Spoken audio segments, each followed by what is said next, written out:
කොහොමද ළමයි? ඔන්න අද මම ඔයාලට අරගෙන ආවේ ව්‍යංජනාක්ෂර වර්ගීකරණය ගැන. ඉතින් මේ වීඩියෝ එක චුට්ටක් පරක්කු වුණා. කලින් වීඩියෝස් වල තියෙනවා අක්ෂර මාලාව හැඳින්වීම වගේම ස්වර වර්ගීකරණය ගැන. ඉතින් මේ වීඩියෝස් වල ලින්ක් මම පහලින් දාලා තියන්නම්. ඒ වීඩියෝ බලලා ආවේ නැත්නම් ඒ ටිකත් බලලම මේ පැත්තට එන්න කියලා මතක් කරනවා. දැන් අපි බලමු ව්‍යංජනයක් කියන්නේ මොකක්ද කියලා. ව්‍යංජනාක්ෂරයක් කියලා කියන්නේ උච්චාරණයේදී උච්චාරණ ඉන්ද්‍රියන්ගේ ගැටීමට ලක් වෙමින් ශබ්ද වන අකුරු වලට. මේවට කියන නම් තියෙනවා.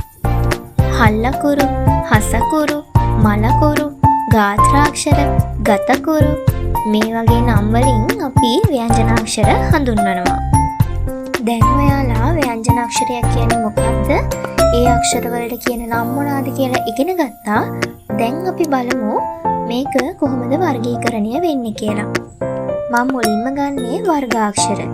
වර්ගාක්ෂර කියලා කියන්නේ අපේ ව්‍යංජන මාලාවේ මුල් පේළියේ සිට පහළට යෙදෙන අක්ෂර 5 පදනම් කරගෙන ව්‍යංජන මාලාවේ වර්ග 5කට බෙදලා දක්වනවා. ඒව තමයි අපි වර්ගාක්ෂර කියලා හඳුන්වන්නේ. වර්ගාක්ෂර 25යි. දැන් ඔයාලට තිරේ දිස්සෙනවා ඒ වර්ගාක්ෂර 25. දැන් අපි බලමු වර්ගාන්තාක්ෂර කියන්නේ මොනවද කියලා. මේක මුලින්ම විසන්ධි කරගමුකෝ. වර්ග අන්ත අක්ෂර. මොකද ඉතින් මෙතනින් කියන්නේ? වර්ගාක්ෂර වල අන්තයේ එහෙමත් නැත්නම් අවසානයේ තියෙන අක්ෂර තමයි මේ වර්ගාන්තාක්ෂර වලට එන්නේ. බලන්න වර්ගාක්ෂර වල අන්තයේම තියෙන්නේ මොකද්ද කියලා. න් ñ න න ම. මෙන්න මේ අකුරු පහ තමයි වර්ගාන්ත අක්ෂර වලට අයිති වෙන්නේ. ඊළඟට අපි බලමු අන්තස්ථ අකුරු. මේවට කියන නම් තමයි අතරමැදි අකුරු, ඒ වගේම අර්ධ ස්වර. ඇයි මේවට මේ අර්ධ ස්වර කියලා කියන්නේ? උච්චාරණයේදී ව්‍යංජනයක හා ස්වරයක අතරමැදි ස්වභාවයක් ගන්නවා. දැන් ඔයාලට තිරේ දිස්සෙනවා මේ ආකාරය. යා ර ල ව මේ අකුරු ටික තමයි මේ අන්තස්ථ අකුරු. එහෙම නැත්නම් අර්ධ ස්වර වලට අයිති වෙන්නේ. ඊළඟට අපි උච්චාරණය අනුව ව්‍යංජනාක්ෂර වර්ගීකරණයට යමු. මුලින්ම අපි මහ ප්‍රාණ හා අල්ප ප්‍රාණ අකුරු ගැන සාකච්ඡා කරමු. අල්ප ප්‍රාණ අක්ෂර දැන් ඔයාලට තිරේ දිස්වෙනවා.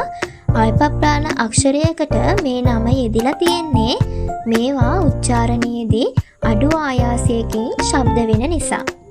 ඒ වගේම අල්ප ප්‍රාණ අක්ෂරයකට කියන වෙනත් නමක් තමයි සිතිලාක්ෂර කියලා. අල්ප ප්‍රාණ අක්ෂර වලට අපි සිතිලාක්ෂර කියලාත් කියනවා. ඊළඟට අපි බලමු මහා ප්‍රාණ අක්ෂර. දැන් ඔයාලට මහා ප්‍රාණ අක්ෂර තිරේ දිස්සෙනවා. මේවා වැඩි ආයාසයකින් යුතුව උච්චාරණය කළ යුතු ශබ්ද. ඒක නිසා අපි මහා ප්‍රාණ කියලා හඳුන්වනවා. මේවා අපි දනිතාක්ෂර කියලාත් හඳුන්වනවා. ඊළඟට අපි අඝෝෂ හා ഘോഷාක්ෂර ගැන සාකච්ඡා කරමු. උච්චාරණයේදී ഘോഷාවකින් තොරව ශබ්ද වන අකුරු අഘോഷාක්ෂර කියලා අපි හඳුන්වනවා.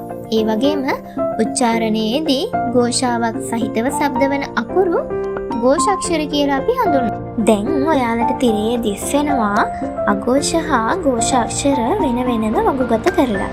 මේ අඝෝෂ හා ഘോഷාක්ෂර ගැන සාකච්ඡා කරනකොට නිත්‍ය ഘോഷ වගේම නිත්‍ය අඝෝෂ අක්ෂර ගැන සාකච්ඡා කරන්න ඕනේ.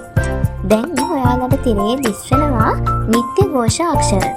මෙතනදී සියලුම ස්වර නිත්‍ය ഘോഷ වීම විශේෂ ලක්ෂණයක් වශයෙන් අපිට හඳුන්වන්න පුළුවන්. ඒ වගේම දැන් ඔයාලට තිරේ දිස්වෙනවා නිත්‍ය අඝෝෂ අක්ෂර. ඊළඟට අනුනාසික අක්ෂර. මොනවද මේ අනුනාසික කියලා කියන්නේ? උච්චාරණයේදී නාසය ඇසුරු කරගෙන උපදින අකුරු අපි අනුනාසික අකුරු කියලා හඳුන්වනවා. මේවට උදාහරණ දැන් ඔයාලට තිරේ දිස්වෙනවා.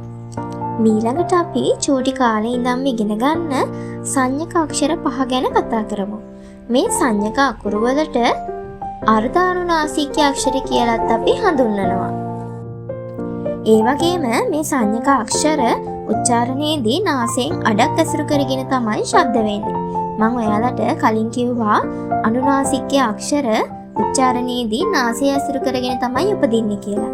ඉතින් මෙතනදී මේ සංඥක අක්ෂර වලට කියන අනිත් නම තමයි අර්ධානුනාසික කියන්නේ. මෙතන අර්ධ කියලා දීලා තියෙන්නේ නාසයෙන් අඩක් ඇසුරු කරගෙන ශබ්ද වෙන අකුරු නිසා. ඊළඟට අනුස්වාරය ගැන අපි කතා කරමු. අනුස්වාරය සෑම විටම යෙදෙන්නේ ස්වරයකට ඉදිරියෙන්. ඒක නිසා තමයි මේකට අනුස්වාරය කියලා කියන්නේ. ඊට අපි විසර්ගය ගැන සාකච්ඡා කරමු. උච්චාරණයේදී මුලින් වේගවත් වායු ධාරාවක් නික්මෙන බැවින් අපි මේකට විසර්ගය කියලා කියනවා. මෙතනදී විසර්ගය ස්වරයකට ඉදිරියෙන් තමයි යෙදෙන්නේ. අපි කලින් කිව්වා අනුස්වාරයත් ස්වරයකට ඉදිරියෙන් තමයි යෙදෙන්නේ. ඒ වගේම විසර්ගයත් ස්වරයකට ඉදිරියෙන් තමයි යෙදෙන්නේ. මේ විසර්ගය කියන එක වර්තමානයේ ලිඛිත භාෂාවේදී ඉතාමත්ම අඩුවෙන් භාවිතා වීම තවත් වැදගත් ලක්ෂණයක්. ඊළඟට අපිට හම්බ වෙන්නේ ඌෂ්මාක්ෂර. මේ ඌෂ්මාක්ෂර කියලා කියන්නේ උච්චාරණයේදී මුවින් උණුසුම් වායු ධාරාවක් පිටවෙමින් ශබ්ද වෙන අකුරු. ඒ වගේම මේ අක්ෂර වලට අපි ගල්ෂ අක්ෂර කියලා කියනවා. ඉතින් අද වීඩියෝ එක මෙතනින් අවසන් කරනවා. ස්ටඩි විත් ඉදු එක ආදරයෙන් රැඳී සිටපු ඔයාට ගොඩාක් ස්තුතියි.